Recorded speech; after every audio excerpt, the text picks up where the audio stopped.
우리가 예수 그리스도를 믿고 그의 제자가 되기 원하는 소망은 단 한 가지입니다. 영원한 하나님의 나라에 대한 소망과 그 목적, 그 이유 때문입니다.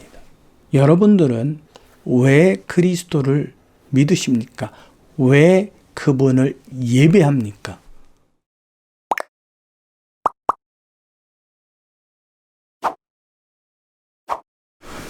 (2023년 9월 10일) 우리 함께 나눌 주일 말씀 강해. 본문은 마가복음 9장 33절에서부터 37절까지 말씀입니다. 그리고 제목은 누가 큰 자인가? 누가 큰 자인지를 묻는 제자들을 향한 예수님의 대답에 관하여서 우리 생각하자 합니다. 첫 번째 공간복음 비교입니다. 마가복음 말씀 9장 33절에서부터 37절에 보면 예수께서 가버나움 집에 계실 때 제자들이 그곳으로 오면서 서로 길에서 나누었던 이야기입니다. 그래서 무슨 얘기를 나눴느냐면 누가 크냐? 그래서 서로 언쟁이 높아졌던 것 같습니다. 그때 예수께서 이 이야기를 듣고 어린아이 하나를 세우시면서 첫째가 되려면 이런 어린아이를 영접해라 라고 말씀해 주셨습니다. 마태복음 18장 1절에서부터 5절 동일한 말씀입니다. 굉장히 중요한 말씀이기에 여러분도 꼭 그 본문을 읽으시기 바랍니다. 여기에서는 제자들이 예수께 먼저 묻습니다. 천국에서는 누가 큽니까? 그때 예수께서 어린아이와 같이 되지 아니하면 결단코 천국에 들어갈 수 없다라고 말씀을 하십니다. 이 말씀의 가장 중요한 의미는 천국에 들어가는 일이 절대적으로 우선이어야만 한다라는 겁니다. 즉 세상에서 크냐 많으냐 높으냐 낮으냐의 문제가 아니라 천국에 들어가는 것이 이 땅에서 가장 우선적인 문제라는 말씀을 하고 계신 겁니다. 그러시면서 어린아이와 같이 자기를 낮추는 사람, 그가 천국에서 크다고 말씀을 하십니다. 이제 세 번째로 누가복음 9장 46절에서부터 48절까지 말씀에도 동일한 말씀이 기록이 되어 있습니다. 우리가 이제 생각할 것은 제자들이 누가 크냐라는 것을 어떤 의미로 나누었을까 하는 겁니다. 어떤 의미?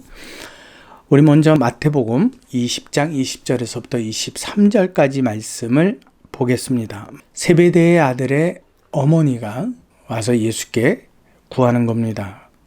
주의 나라에서 하나는 주님의 우편에, 하나는 좌편에 앉게 해달라고 명령해달라고, 지금 확정해달라고, 도장 찍어달라고 이야기를 하는 겁니다. 그때 예수께서 23절에 하시는 말씀이 이는 내가 주는 것이 아니라 내 아버지께서 누구를 위하여 예비하셨든지 그들이 얻을 것이다 그랬어요.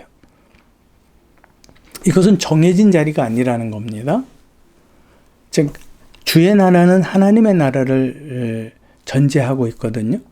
그때 예수께서 하신 말씀이 이거는 내가 여기 앉아라 저기 앉아라 할 게 아니라 그 자리는 분명히 하나님께서 예비하셨다.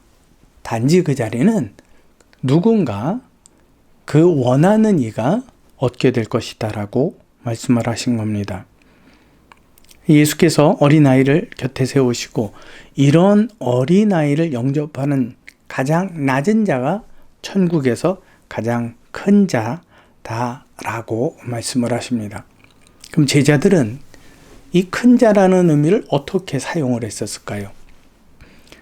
그렇다면 우리는 거기에 대한 분명한 그 용어가 정리가 되어야 할 줄로 생각을 합니다. 다른 사랑과 비교해서 제자들, 무리가 조금 더 많이 더 큰 자가 아닐까요? 다른 사람들에 비해서 예수님을 따르지 않는 사람들보다 혹은 우리가 더 많이 가진 자 아닐까요? 혹은 제자들 중에서 누가 더 예수님의 곁에서 더 가까운 사람이 될까요? 라는 이야기로 나누었다라고 생각을 해볼 수 있습니다. 이와 같은 질문에 예수님의 대답은 무엇입니까? 여러분 이따가 다시 한번 강조해서 말씀을 보겠지만 너희가 먼저 천국에 들어가는 것이 우선이라고 예수께서는 대답을 해 주셨습니다. 자, 이제 우리 두 번째로 단어 이해를 하도록 하겠습니다. 큰 자, 제자들이 관심이 많았던 큰 자, 또 우리도 관심이 많은 큰 자. 그 큰 자는 어떤 의미일까? 더 많은 이란 뜻을 가지고 있습니다. 더 많이 가진 자. 또 나이적으로 보면 연장자. 또 어떤 지위적으로 보면 그 위에 있는, 보다 위에 있는. 그 제자들의 의미는 어떤 것이었겠습니까? 세상 속에서 더 많이 가진 자가 누구입니까? 세상 속에서 더 높은 지위에 있는 사람이 천국에서도 더 높은 지위에 있지 않겠습니까? 세상에서 주님과 더 가까이 있는 자들이 천국에서도 여전히 주님과 좀 더 친밀하고 가까운 자리에 있지 않겠습니까? 라는 의문으로 생각해야만 합니다. 이때 예수께서 어린아이를 표본으로 이렇게 제자들 앞에 세우셨습니다. 그 어린아이의 의미는 유아로부터 시작해서 대략적으로 성년의식 12살이 안 되는 그 아이들을 보통 유아라고 표현을 합니다. 그렇다면 예수께서 또 다른 말씀을 하셨는데 그 말씀들이 뭐냐면, 즉 많이 가졌다, 첫째가 된다, 이런 부분에 있어서 예수님은 어떻게 표현을 하셨느냐라는 겁니다. 자신을 낮추는 자가 첫째다, 가장 많이 가진 자다. 낮췄다라는 의미는 낮은 신분의 자가 되었다라는 겁니다. 스스로 낮은 신분의 자가 되었다. 우리하고 좀 다르죠? 우리는 보다 더 높은 신분을 갖기 원하는데, 가장 작은 자, 모든 면에 있어서 자랑할 것이 하나도 없는, 무엇 하나라도 자랑거리를 내세울 수 없는 그런 존재, 그런 신분, 이러한 자신을 받아들이고 또한 세상의 그와 같은 이들을 스스로 영접하는, 받아들이고 섬기는 그런 이들. 그래서 섬긴다라는 말씀이 있는데, 여러분 그 섬긴다라는 그 의미의 헬라어의 의미가 뭐냐면 식탁에서 시중을 드는 자입니다. 식탁에서 시중을 드는 종. 가장 종 중에서 가장 그 낮고 또 자기 권리가 거의 보장받지 못하는 그러한 존재라고 생각하면 됩니다.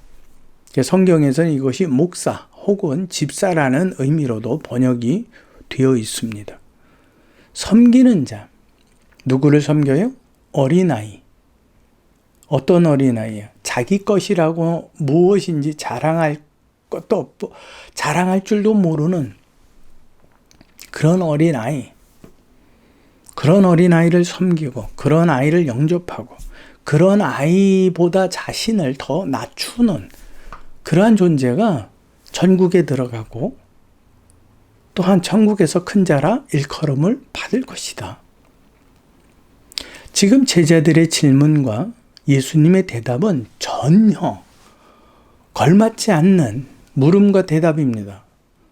제자들은 지금 세상과 천국을 연결지어서 어떻게 하면 세상 속에서 있는 것들을 가지고 천국에 갈까라고 생각을 했는데, 예수님께서는 아니다, 완전히 단절되었다 라고 말씀을 하신 겁니다.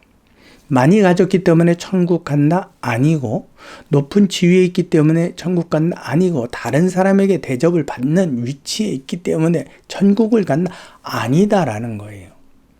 오히려 자랑할 것이 없고 없을 만큼 자기 스스로를 이 세상 가운데에서 내려놓고, 하나님 앞에서 내려놓고 다른 이를 섬기고, 그러한 다른 이를 섬기는 낮은 자의 모습, 그 삶으로 간다라는 거예요. 여러분, 이건 굉장히 중요한 겁니다. 그러면 무조건 낮아지라는 것이냐?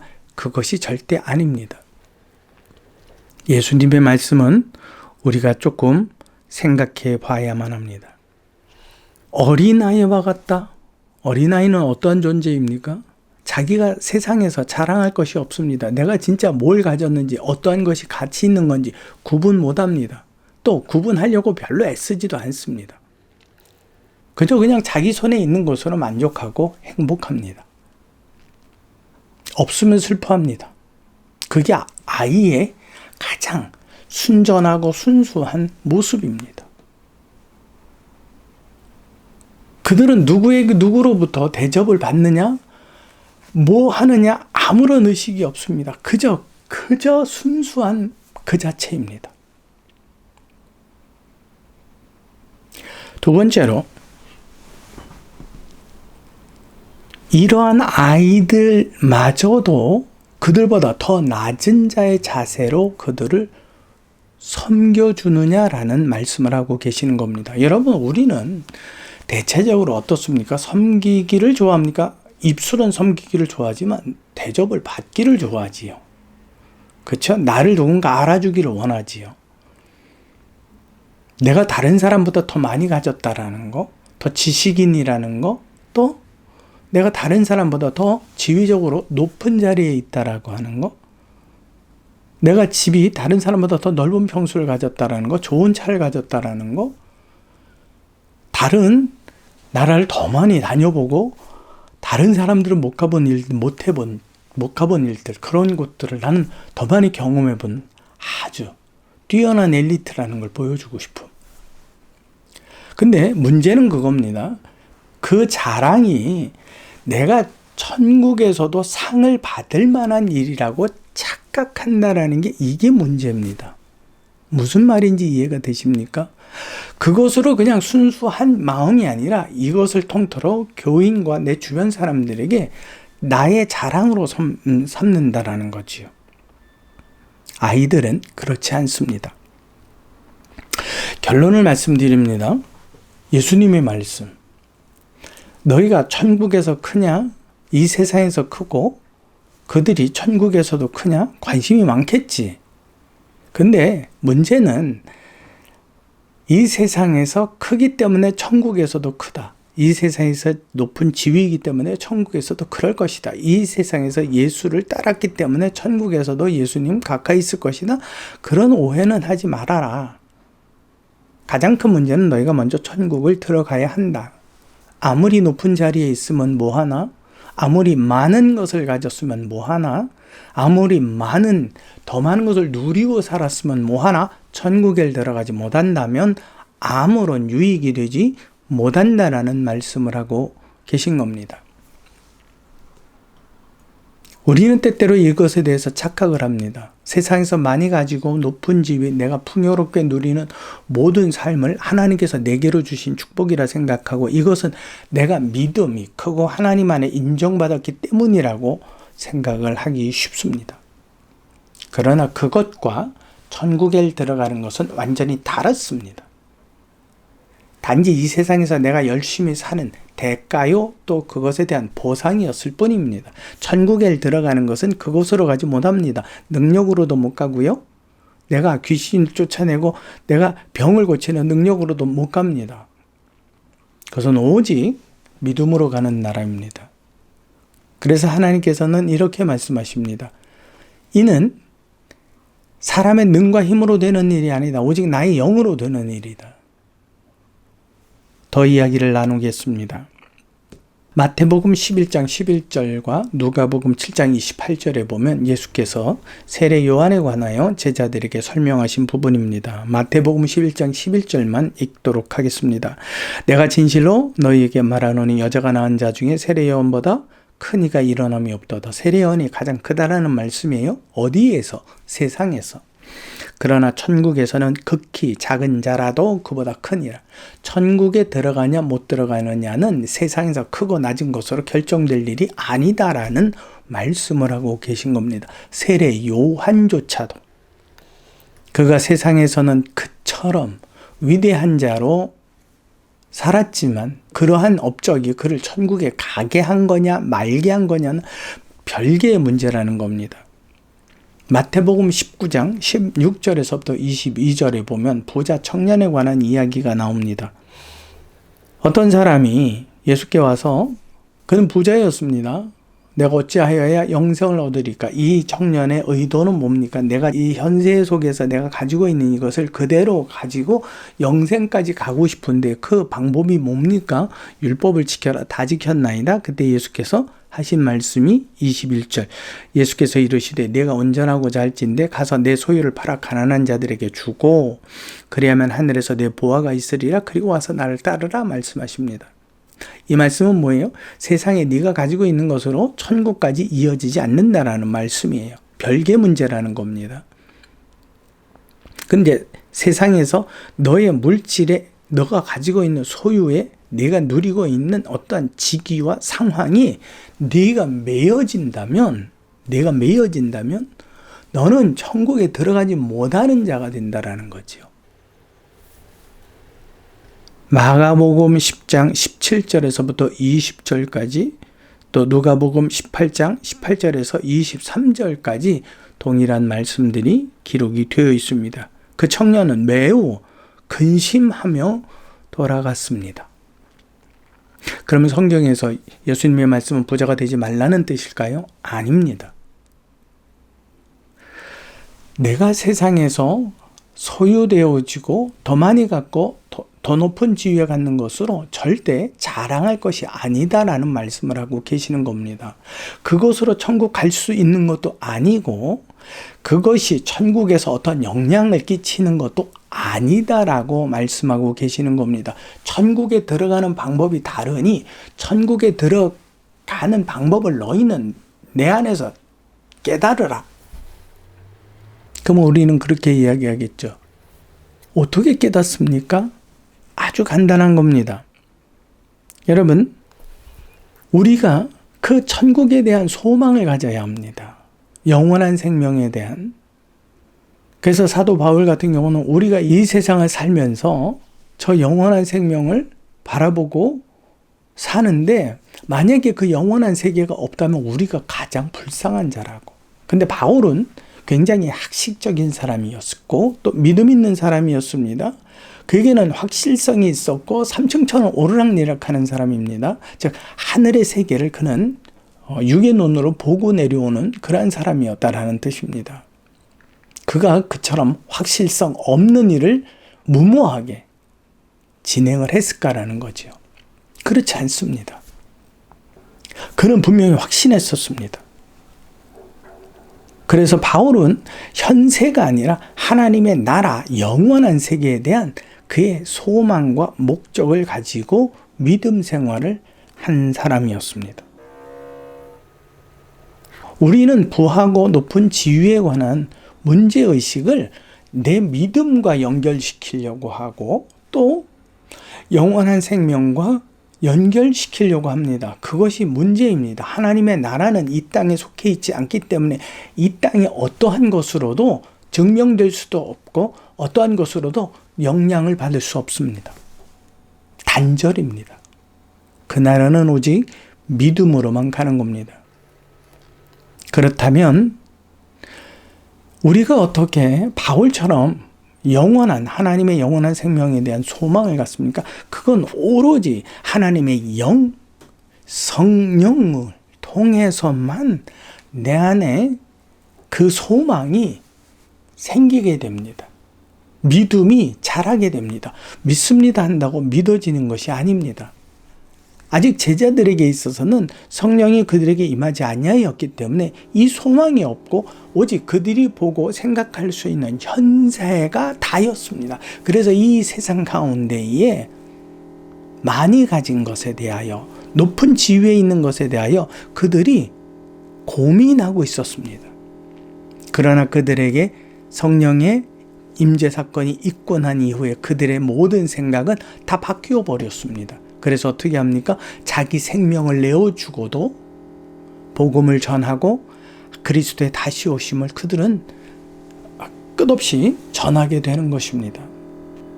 여러분, 오늘 예수님의 말씀을 꼭 기억하십시오. 이 주일에 나는 예수 그리스도를 왜 믿는가?